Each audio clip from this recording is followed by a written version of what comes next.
Hallo almal, ek is hier met die legendariese Corrie van Zyl.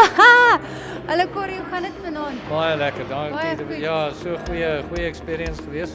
Om hier 'n bietjie by te Ja, woon, ja. amazing, ja, ongelooflike event. Dit sê of my laas jaar, ek weet Nieuweland was absoluut gepak gewees. Ja. Wat was jou gevoel om dit te sien? 5 wedstryde. Hulle het almal gewen Ja. en die vibe was net amazing. Nee, ek sê dit was so nice geweest. Eerstens om te sien dat die stadion vol is. En dan natuurlik die produk self, jy weet, en alles wat soos jy sê die vibe wat daar was, dit was net amazing geweest.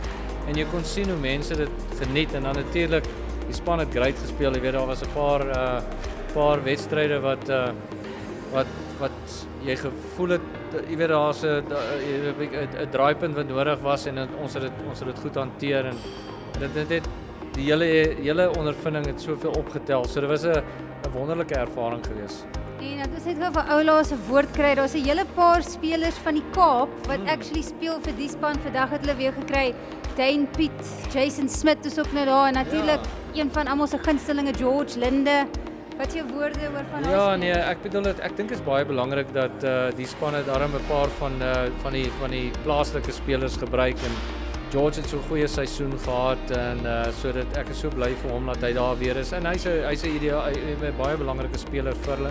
Vir Jason Smith wat 'n kind is of 'n boerling is van die Kaap, so dis great om hom hierso weer terug te hê en ja, so dit maak dit belangrik vir die mense om te kan Maak dit identifiseer. ook al special want hulle Ja. ken hierdie spelers, hulle het al, jy weet, groot geword in die Kaap. en so Korrek, voort. ja, dit maak jy daai affinity, daai En daai connection. connection Ja. baie beter, ja. Okay, dankie Corrie.